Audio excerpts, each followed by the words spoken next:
tell me. Lumber, Arthur, it's just not my Arthur. Techno and werewolf can go. Shut up, that's awesome. Feminist, feminist, feminist, feminist, feminist, yeah! He had kissed her that first time in her kitchen. He had half lifted her from her chair. Oh God. My friends give me such great books and I don't read any of them. I'm such a dick. It's July.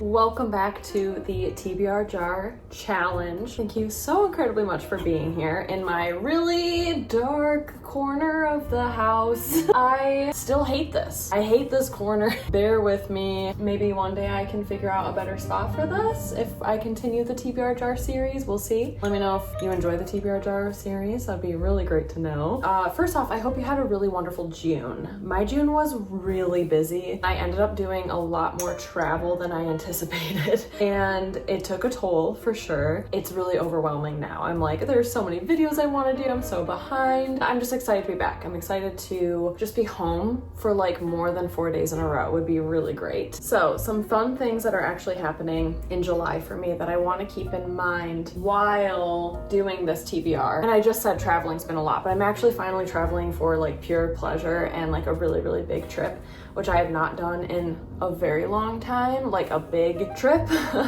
I'm going to Iceland in July. I'm going to Iceland. If you follow me on Goodreads, you might see that I've been reading some Icelandic works. I am just so excited, but I honestly don't feel like I've had enough time to even process that it's happening or plan for it. I'm living very minute to minute and kind of have already been living out of a suitcase for a while. Also, we're in a severe heat wave, as I'm sure a lot of you also are. So I'm gonna go actually get my water bottle, and I did go thrifting in June, and a vlog will be coming soon of my little thrift haul, but there are a few books from that thrift haul video that I want to actually bring out here that I have not moved to these shelves. So be right back. I'm gonna add a few more little things now that I just thought of it. Chug some water.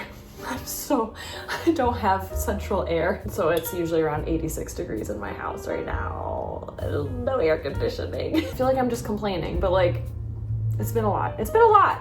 We're sweating. It's been a lot.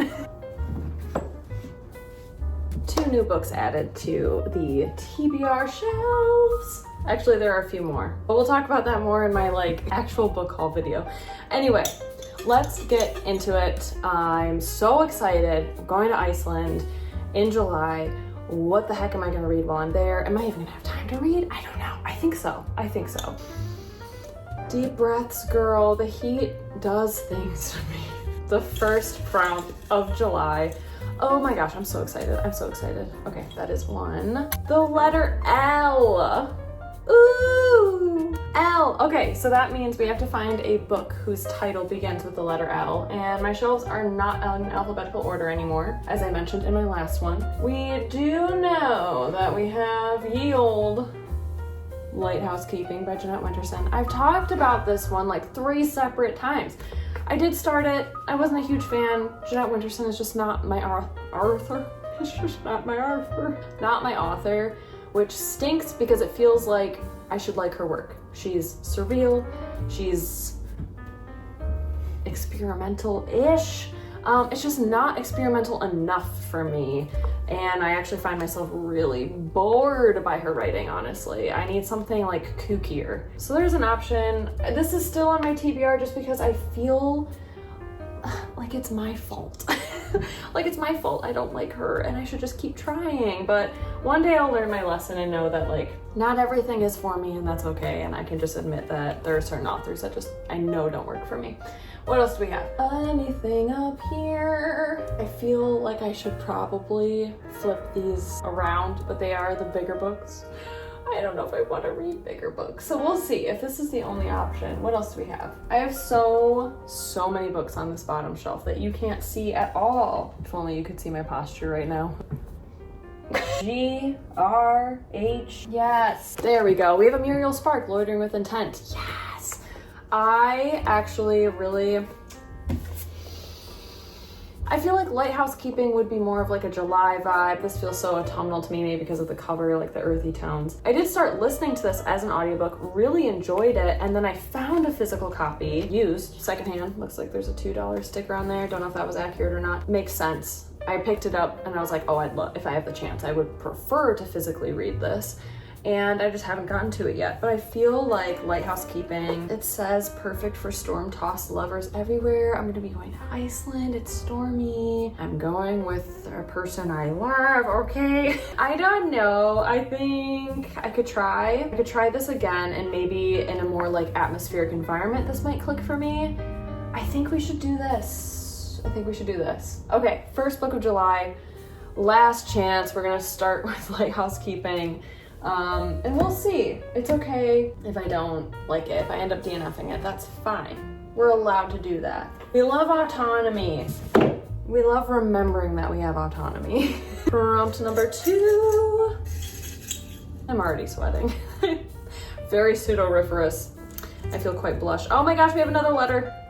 We have U. We have the letter U. L-U. It's the TBR jar trying to communicate with me. L-U, what could it tell me? Lumber, lover with a U, because it's so cool. Loot. Okay, U. First book, Unholy Loves.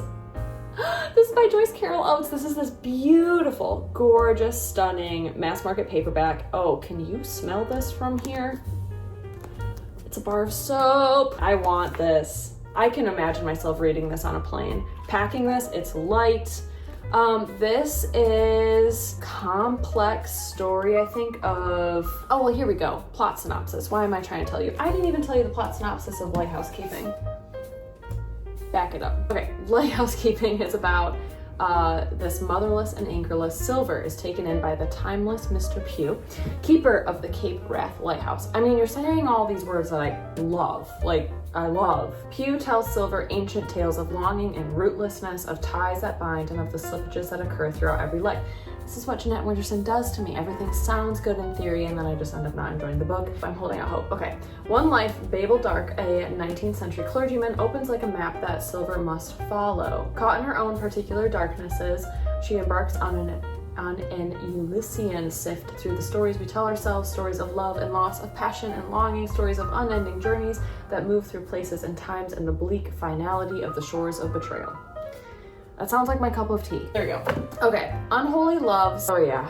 Bridget had fallen in love with Alexis because he was so vibrant, so attractive, so impetuous, so gentle. And he had kissed her that first time in her kitchen. He had half lifted her from her chair, oh God, and stood above her, gripping her thin shoulders.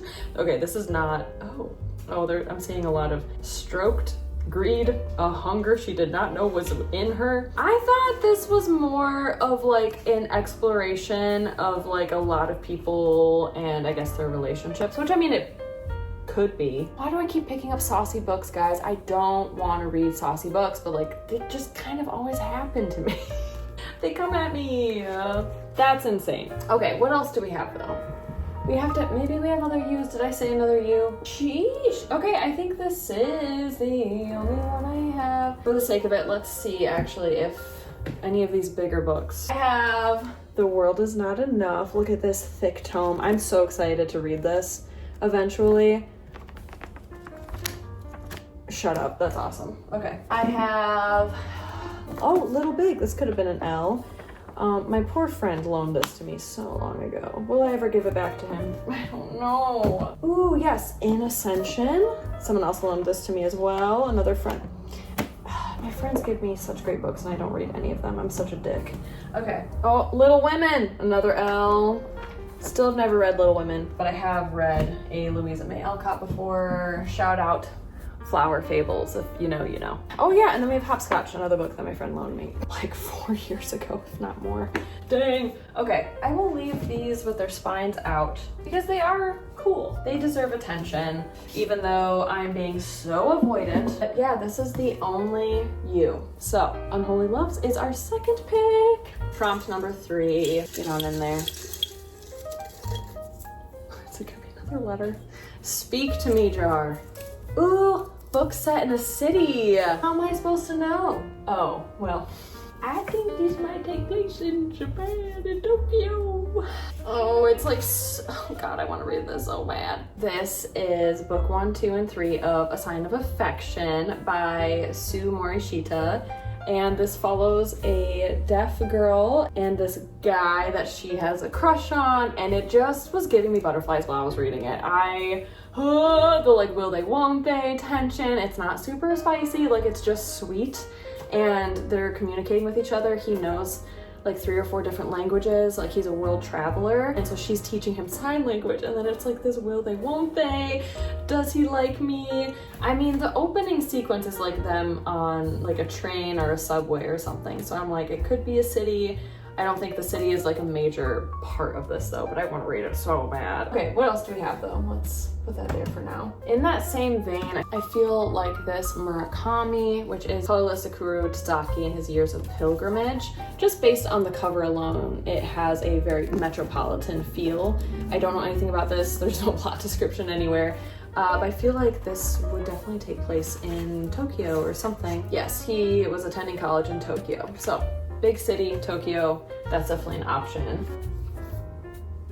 Okay, I just saw NYU. Okay, I think this does take place in New York City. Oh, it looks like maybe one of the characters was in Japan and then was in LA. This definitely has city vibes. So this is actually The Itch, another book that will be featured in my little book haul video. Pretend you're not seeing any of this. I'm really behind in videos, guys. I'm sorry. But this is The Itch by Benilde Little. This is described on the back, a nuanced Edith Wharton style treatment of the upper reaches of Black society. Which, if you know me, I love that. I love that. This sounds so up my alley. This is so fun. So this follows a woman named Abra. She is the envy of the fashionable professional women of her well-heeled social circle. She leads a charmed life, having attended all the right schools, married the right man, and started a successful film production company with her best friend, and seems like an ambassador from the world of perfection. It is only when her impeccable marriage turns suddenly shaky that her utopia is left in pieces. Yeah, a witty and cerebral portrayal of young African Americans who seem to have it all, and the turmoil that ensues when they fail to pinpoint the cause of their individual angst. I love that. And it says it's a comedy. This was originally published in 1998. And love this cover. Love this cover. Okay, I'm definitely between The Itch and A Sign of Affection. And I feel like I really want to read a manga, or just having the option to read a big manga like this. It's really nice, like a good palate cleanser, something to really look forward to picking up, and I don't have to sit and read it all in one sitting. Oh, I can't flip through it. I don't want spoilers, but yeah, I think we're gonna do A Sign of Affection. Wow, we have a very like soft, pink, romantic feeling happening down there. This is lovely. Number 4. Oh my god, we have another letter. It's F. L-U-F. F. Okay, we have F. This is goofy. This is so silly. Okay, do I have F? I do! Oh my gosh, this is actually really exciting. I've been wanting to read this one forever. Oh, she's really dusty. Feminism is for everybody. Passionate Politics by Bell Hooks. This fits this vibe so well. So well. I think we're just gonna add it. Oh, the more I think about it, honestly, I feel like I'm more excited to would want to read The Itch more than A Sign of Affection. I'm gonna change my answer. I'm changing my answer. As soon as I put it away, I was like, wait, but I kind of want to read that. I think, dust, that feels right. Yeah. As I was flipping through The Itch, it just seemed really fun. Like just a lot of dialogue, getting to know characters. It felt like a good plain book, I will say too. It did seem like a fun, get lost in a good story kind of feeling. So, prompt 5. Number 5. Okay. Please don't be another letter. Do you see how many prompts are in here, right? Why are we getting only letter? Why? Luffy? Why? Why? I have another bell hooks here. I actually have Yearning. This is race, gender, and cultural politics. We're gonna save that one. Unless that's the only... Okay. Shit. That's my only why. We're doing another bell hooks. I don't foresee myself reading 2 different bell hooks books, but I actually haven't read any of her work yet, and so I'm very eager to. That's just really funny. Wow. Okay.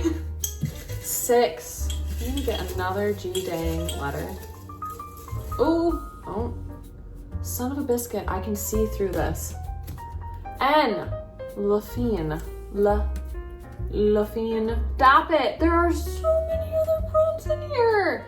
If you have any recommendations for other prompts, feel free to let me know. I would love to add your suggestions in here as well. Why am I only pulling letters? N, as in Nancy. We have up here, Nightwood Ladies' Almanack by Juna Barnes. I have Nausea by Jean-Paul Sartre. I mean, I do love Sartre. This could be kind of fun. Also, Nightwood Ladies' Almanack. Sounds like it could also be a vibe, honestly. This is my beautiful edition of Nightwood Ladies' Almanack. I love it. It tells the story of Robin Vote, a young American in Paris between the two world wars whose tragedy it is to destroy those who come close to her. Her husband, the bogus baron, their child, and two women who love her, one generously and the other selfishly. We follow Robin's history through one of the strangest characters in all of fiction, the renegade doctor Matthew O'Connor, whose brilliant and fantastic monologues probe and illuminate the action like a classic chorus. This is the novel's first level. Beneath it lies another, the symbolic, which offers even more valuable rewards. That sounds kind of fun too! Oh my gosh, that first sentence. Early in 1880, in spite of a well-founded suspicion as to the advisability of perpetuating that race which has the sanction of the Lord and the disapproval of the people, Hedvig Volgbeen,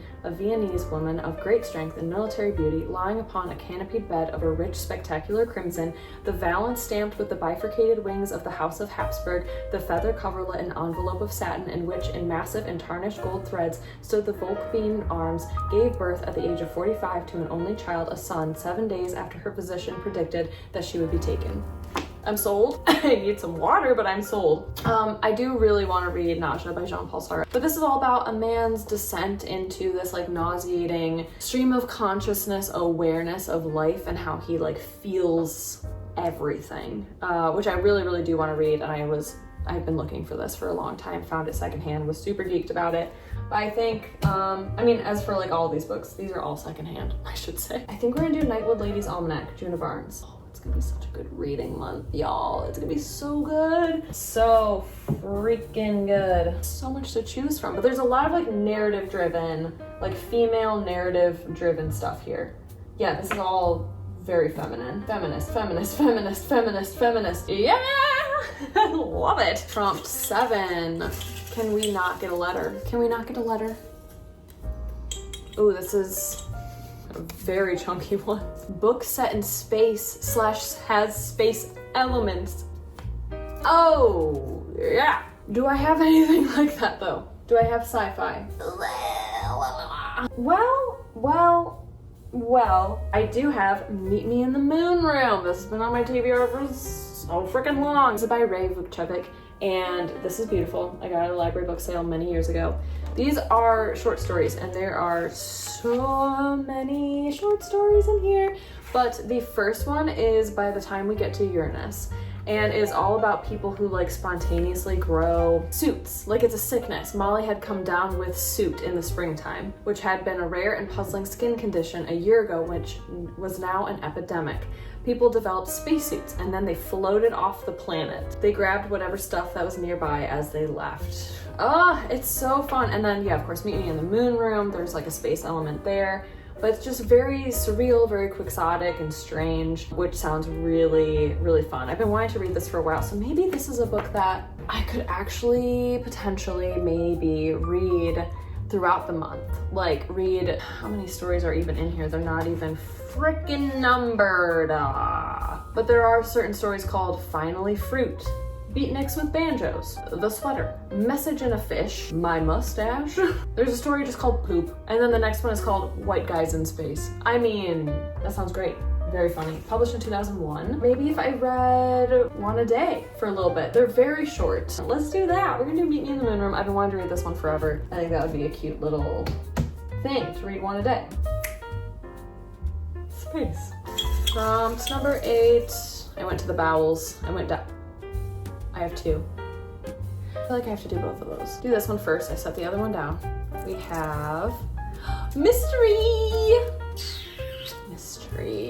I should have a few. I should have some mysteries on here. I've been trying to accumulate on my TBR more of a variety because I do get in the mood for just like a really good mystery. My dad loaned me this beautiful edition of A Kiss Before Dying by Ira Levin.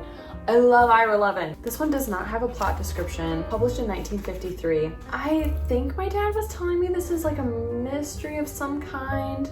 that was like, he kind of figured it out near the end, and it was a little predictable, but it was fun. Can't remember actually. Shoot, I don't know actually what this is. So that's definitely an option. Let's see, mystery. A good old whodunit.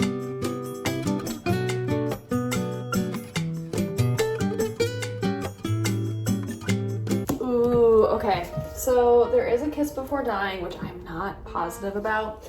Then there is this book that has been on my TBR also for a really long time. I want to say I picked this up even before Meet Me in the Moon Room. A long time, long time. But this is The Rose Garden by Susanna Kearsley. If you've been here for a while, you probably recognize this one. Love this cover. Oh my gosh. This is kind of a mystery. This is about a woman who goes to an old house on the Cornish coast seeking happiness and memories of childhood summers. But there she finds mysterious voices and hidden pathways that sweep her not only into the past, but also into the arms of a man who is not of her time.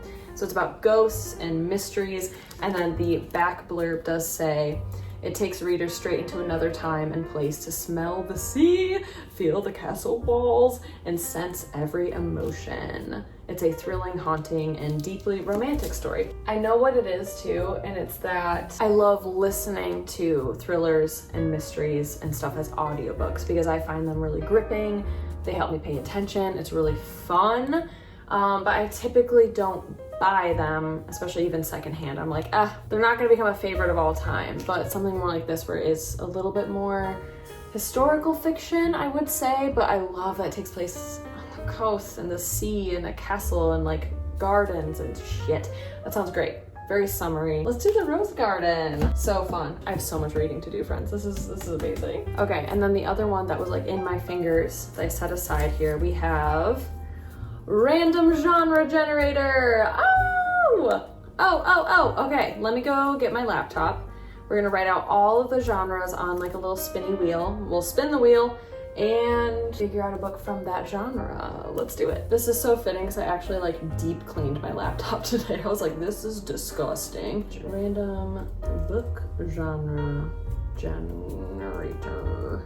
Let's see if that exists. Spin the wheel, book genres. Ooh, this is a good one. Whoever made this one, kudos to you. There's cyberpunk, medical, time travel, lesbian, military, parallel world, utopian, techno, monster, werewolf. There are some on here that I don't have for sure. So maybe let's edit it. Let's see. Superhero, no. Dystopian, yes. Scary, yeah. Thriller, yeah. Comedy, mystery, paranormal. Mystery, let's get rid of because we just had that already. Paranormal, suspense, Western, I don't have that. Action, adventure, aren't those kind of the same? I don't know. Survival, yeah, I don't have that. Crime, I don't think I have crime. Techno and werewolf can go. I'm sure I have some lesbian books on here, but I really couldn't tell you. Well, I made that so much smaller. But let's do it. I just got rid of stuff. I didn't add anything. We're spinning! Action. Thank you, action. I feel like it's my duty right now to just say whenever I use a browser, it is not Google. Because AI. Google, gotta say it, use something else. I use DuckDuckGo, I turn off all AI, just so you know, I don't with AI. I encourage you to do the same. Okay, action. Okay, I originally picked up In Ascension. This is by McInnes. This was recommended to me. This was longlisted for the Booker Prize in 2023. I thought it was a little bit more action-packed, but it's about like the universe and exploring the ocean, trying to find the Earth's first life forms during research dives, but then her discovery leads the main character Lee to the Mojave Desert and an ambitious new space agency. Oh my gosh, this could have worked for a space book too. The blurb does compare it a little bit to Jeff Vandermeer's Southern Reach trilogy. Action/adventure, would this work? I don't know what else I have. I don't really have anything super actiony, I don't think. Again, I think that's something I listen to more of. Take a quick gander. but I think this might be the only option I have. Yeah, I don't really know what book I was thinking of when I kept Action on there, but let's do that. Let's do In Ascension. Very fun, very big. Will I get to it? I don't know, but I love a watery book. I keep forgetting I have this one, and yeah, about like life and life forms and space and deserts and water. Those are all the things I love. I love all of those. I've talked about that many times on here. I love all of those elements so much. The last and final prompt, my friends, of July is going to be... I freaking broke it. Why did I do that? Spin a letter wheel for title, and I ripped it. So we're gonna do another letter. Maybe we can complete our word. Lafine. Lafine. I have my trusty laptop here. A to Z, and spin. It's gonna be the title of the book. If we get a letter that we already had too. T. Tender is the Night by F. Scott Fitzgerald. Wait, we did this for June. We had T for June. T. We did. I remember. We have To the Lighthouse. My dad loaned me Train Dreams. That's a tiny little book. I'm feeling it. Let's just do another Lighthouse book. To the Lighthouse, Virginia Woolf. I do love Virginia Woolf. Oh my gosh, the person who owned it before me has so many notes. Oh, I flippin' love that. Her mantra, the beam, the light, kind of breaks the meditation. She doesn't want to think about what they will forget. Fun. Okay, cool. The back literally just reads, the subject of this brilliant novel is the daily life of an English family and the Hebrides, and especially with this, and then there's Lighthousekeeping. I don't know at all if this is actually, if it references To the Lighthouse by Virginia Woolf, but 2 Lighthouse books, I feel like that's kind of fitting. The TBR jar kind of gave us this opportunity. I think we have to take it. Which one I read first? Oh, I don't know. Now that I'm thinking about it, maybe I prioritize Virginia Woolf. It's been a long time. I want to say it was like 4 summers ago. I read The Waves by Virginia Woolf while on like a summer vacation. That was so memorable to me and so delightful. So I feel like, I don't know, maybe we recreate that and read To the Lighthouse? I don't know, we have a lot of fun. This is a fun stack. I'm really happy. There's 10 books. So there we have it, friends. This is the gorgeous, beautiful, kooky, fun, eclectic little stack that we have for July by July TBR. This is amazing. Every single one of these are secondhand. One is loaned to me, but that's amazing. I love having a fully thrifted stack. This feels so good. I'm so excited. I don't know what I'm gonna get to first. I'm just so geeked. I want to read all of these. Hence the point of the TBR jar challenge. This is really fun. It's making me really reappreciate all the books I have on here, the hidden gems that I tend to just kind of glaze over. Thank you so incredibly much for watching. I hope this was fun. I hope this can take your mind off of any of like the sweltering heat or the really intense storms that are happening. I hope wherever you are, you're doing really, really well. If you want to leave a comment but you're not sure what to say, please feel free to let us know what your reading plans are for July. Are there any books on your TBR you want to read? Are there any books you're really looking forward to? Please let us know in the comments below. And if you don't want to be perceived in that way, oh girl, I completely understand. Just leave us some emojis based on the cover, the title, the theme, the plot. A little string of emojis that describe the book that you're looking forward to reading, or if you haven't figured out what book you're reading yet, what you want to find and pick up. I think that would be really cute and really fun. And as always, I can't wait to see your beautiful little creation. Thank you so incredibly much for being here, friends. Thank you. This is so fun for me. I love the TBR jar series, and I can't wait to see you all again very soon for my next video. Until then, stay cozy, my friends. Bye!